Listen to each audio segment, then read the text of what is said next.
다윗은 하나님의 궤를 기럇 여아림에서 옮기려고 하다가 실패하고 말았습니다. 13장 12절에 보면 다윗이 하나님을 두려워하여 하나님의 궤를 예루살렘으로 옮기는 것을 매우 꺼려하게 되죠. 그런데 이 하나님의 궤가 가드 사람 오벳에돔의 집으로 메어가게 되었고, 하나님의 궤가 오벳에돔 집에서 석 달 동안 그의 가족과 함께 있게 되는데, 이때 오벳에돔의 집과 그의 모든 소유에 하나님이 복을 내리셨습니다. 하나님의 궤, 언약궤는 하나님이 임재하는 곳이지요. 다윗은 예루살렘을 수도로 삼고 하나님의 궤를 그곳으로 모셔오려고 했습니다. 하나님이 우리의 진정한 왕이고 우리는 하나님의 다스림을 받아야 한다는 것 때문이었습니다. 그러한 의도와 목적은 매우 좋았지만 하나님의 말씀을 온전히 알지 못했기 때문에 실패하고 말았습니다. 오늘 본문을 보면 단락별로 항상 다윗의 이름이 먼저 나옵니다. 다윗이 다윗성에서 자기를 위하여 궁전을 세우고, 또 4절에도 보면 다윗이 아론 자손과 레위 사람을 모으니, 11절, 16절 다 그렇습니다. 다윗이 주도적으로 이 모든 일들을 행하게 되는데요. 오늘 1절에 이렇게 시작하죠. 다윗이 다윗성에서 자기를 위하여 궁전을 세우고 또 하나님의 궤를 둘 곳을 마련하고 그것을 위하여 장막을 치고, 다윗이 이르되 레위 사람 외에는 하나님의 궤를 맬 수 없나니 이는 여호와께서 그들을 택하사 여호와의 궤를 메고 영원히 그를 섬기게 하셨음이라 하고, 다윗이 이스라엘 온 무리를 예루살렘으로 모으고 여호와의 궤를 그 마련한 곳으로 메어 올리고자 하여. 다윗은 오늘 본문을 통해서 한번 실패를 했지만 그 실패로 말미암아 좌절하거나 포기하지 않고 실패를 통해서 배우려는 그런 자세를 가졌음을 볼 수 있습니다. 왜 우리가 실패했는가? 처음에는 그가 두려워하여 언약궤를 예루살렘으로 운반하지 않으려고 했지만 다윗은 이 실패를 통해서 무엇이 원인이고 또 어떻게 해야 되는지를 배웠다는 것입니다.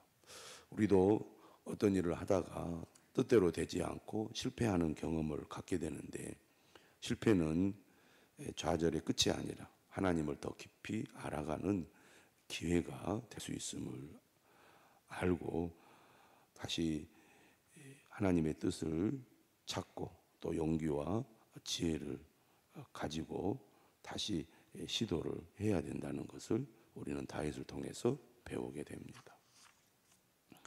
4절에 보면 다윗이 아론 자손과 레위 사람을 모으죠. 오늘 본문과 사무엘 하의 그 차이점은 이 언약궤를 운반하는 사람들의 명단이 자세하게 기록이 되었고, 또 언약궤를 운반하는 사람들의 성결 의식이 또 자세하게 기록되어 있다는 겁니다. 또 찬양대와 궤를 지키는 문지기들의 이름까지 매우 상세하게 기록된 것이 사무엘하와의 그 차이점이라고 하겠습니다. 하나님이 임재하는 이 언약궤를 운반하는 일이 얼마나 중요한지를 강조하고 있고, 또 결국 우리가 하나님 중심으로 늘 하나님을 예배하는 삶이 얼마나 귀한 일인가를 강조하기 위한 어떤 의미가 있다고 하겠습니다.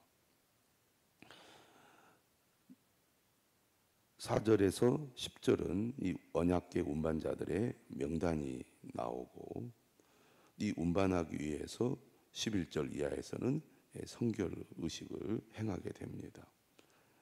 12절에 보면 다윗이 제사장과 레위 사람들을 불러서 이렇게 얘기하죠. 너희는 레위 사람의 지도자이니 너희와 너희 형제는 몸을 성결하게 하고 내가 마련한 곳으로 이스라엘의 하나님 여호와의 궤를 메어 올리라.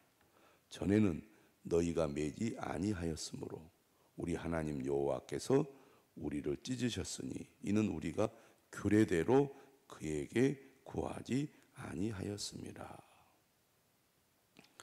다윗은 매우 열심히 있었습니다. 하나님의 궤를 예루살렘으로 운반하자. 그래서 하나님이 이곳에 늘 임재하셔서 우리를 다스리게 하자. 우리는 하나님의 뜻에 온전히 순종하는 삶을 살자. 이런 열정을 가지고 다윗이 매우 적극적으로 하나님의 궤를 운반하려고 했지만, 그는 열심은 있었지만 하나님의 규례를 따르지 않았습니다. 왜 따르지 않았습니까? 몰랐기 때문이죠. 그러나 이 실패를 통해서 그가 무엇을 잘못했는지를 알게 됩니다. 그리고 이제 하나님이 정한 방법과 질서를 따라 언약궤를 운반하게 되는 것이죠. 이 사건은 우리에게 뭘 분명히 가르쳐 줍니까? 우리의 열심이나 선한 동기만으로는 부족하다는 겁니다. 우리는 내가 열심히 있으니까, 또 심지어 내가 하려고 하는 일들이 선한 동기를 가지고 있기 때문에 옳다, 잘하고 있다 이렇게 생각하기가 쉬운데, 오늘 이 다윗의 사건은 하나님의 일을 할 때는 반드시 그분이 정하신 방법과 질서를 따라야 한다는 것을 가르쳐주고 있습니다. 우리가 하나님을 섬기는 일이나 또 교회를 섬기는 일을 할 때 하나님의 뜻과 방법이 무엇인지를 알고 그 뜻에 순종해야 한다는 것이죠. 이처럼 다윗은 이전의 실패를 교훈 삼아서 하나님의 방법과 질서를 따라 레위 사람들로 하여금 언약궤를 매게 합니다. 그래서 14절에 보면 이에 제사장들과 레위 사람들이 이스라엘 하나님 여호와의 궤를 메고 올라가려 하여 몸을 성결하게 하고, 모세가 여호와의 말씀을 따라 명령한 대로 레위 자손이 채에 하나님의 궤를 꿰어 어깨에 매니라. 하나님의 궤는 아무나 메고 가서도 안 되고, 또 하나님의 궤를 손으로 만져서도 안 됩니다. 그래서 채에 꿰어 가지고 어깨에 매야 되는데, 그것도 레위 자손들이 해야 했습니다. 드디어 이제 언약궤를 운반하게 됩니다. 16절에 보면 다윗이 레위 사람의 어른들에게 명령하죠.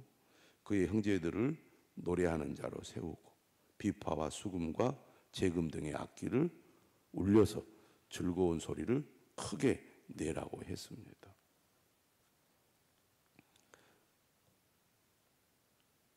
이렇게 전심으로 하나님을 찬양하고 모든 사람들이 기쁨으로 언약궤를 옮기게 됩니다. 이러한 언약궤를 옮기는 과정은 우리에게 뭘 잘 보여주고 있습니까? 다윗과 백성들이 큰 소리로 외치고 춤추며 악기를 연주하면서 하나님을 찬양하는 모습은 진정한 예배의 자세를 잘 가르쳐 줍니다. 우리가 하나님께 예배를 드릴 때도 다윗이 이렇게 준비를 잘 해서 전심을 다하여 하나님을 예배하듯이 우리도 이런 다윗과 이스라엘 사람들의 이러한 예배의 모습과 자세를 본받아서 예배가 형식적이거나 의무적인 것이 아니라 하나님 앞에서 온 마음과 힘을 다해 기쁨으로 드리는 예배가 되어야 할 것입니다. 우리의 예배의 마음과 또 예배의 자세는 어떤가를 돌아봐야 한다는 것이죠. 드디어 이제 25절에 보면 다윗과 이스라엘 장로들과 천부장들이 가서 하나님의 언약궤를 즐거이 메고 오벳 에돔의 집에서 올라왔습니다. 그자 26절 하나님이 여호와의 언약궤를 맨 레위 사람을 도우셨으므로 무리가 수송아지 7마리와 순양 7마리로 제사를 드렸더라. 하나님의 말씀을 따라 하나님의 언약궤를 운반하니까 하나님이 매우 기뻐하시고 그들을 도우신 겁니다. 우리도 하나님의 뜻을 따라 순종하는 삶을 실천해야 될 것입니다. 하나님이 기뻐하실 때 하나님을 예배하고 섬기는 자들에게도 하나님의 은혜가 임하게 되는 거죠. 27절 다윗과 및 궤를 맨 레위 사람과 노래하는 자와 그의 우두머리 그나냐와 모든 노래하는 자도 다 세마포 겉옷을 입었으며 다윗은 또 배 에봇을 입었고 이스라엘 무리는 크게 부르며 뿔나팔과 나팔을 불며 재금을 치며 비파와 수금을 힘있게 타며 여호와의 언약궤를 메워 올렸더라. 모두가 다 하나님의 임재하심, 하나님의 함께하심을 기뻐하고 하나 되어서 힘있게 하나님을 찬양하는 이러한 모습들은 오늘 우리가 어떻게 또 어떤 마음으로 또 예배에 참여해야 되며 또 예배를 우리가 얼마나 귀하고 또 사모해야 되는지를 잘 가르쳐 주고 있습니다. 오늘 우리도 하나님의 말씀을 따라 믿음의 삶을 살아갈 뿐만 아니라 하나님이 기뻐하시는 참된 예배자의 삶을 살아야 될 줄로 믿습니다. 이런 전체적인 모습과 대조되는 내용이 오늘 마지막 절에 나오죠. 여호와의 언약궤가 다윗 성으로 들어올 때 사울의 딸 미갈이 창으로 내다보다가 다윗 왕이 춤추며 뛰도는 것을 보고 그 마음에 업신 여겼더라.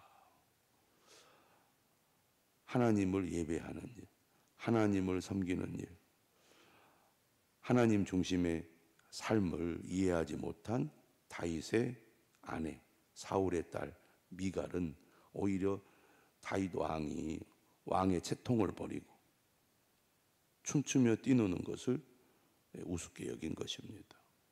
하나님이 어떤 분인지, 하나님을 섬기는 것이 무엇인지 모르니까 이렇게 한 거죠. 결국 미갈은 저주를 받고 말았습니다.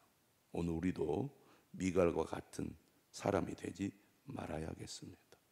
다윗과 같이 진정으로 하나님을 찬양하고 예배하고 섬기며 순종하는 저와 여러분들이 되시기를 주님의 이름으로 축원합니다.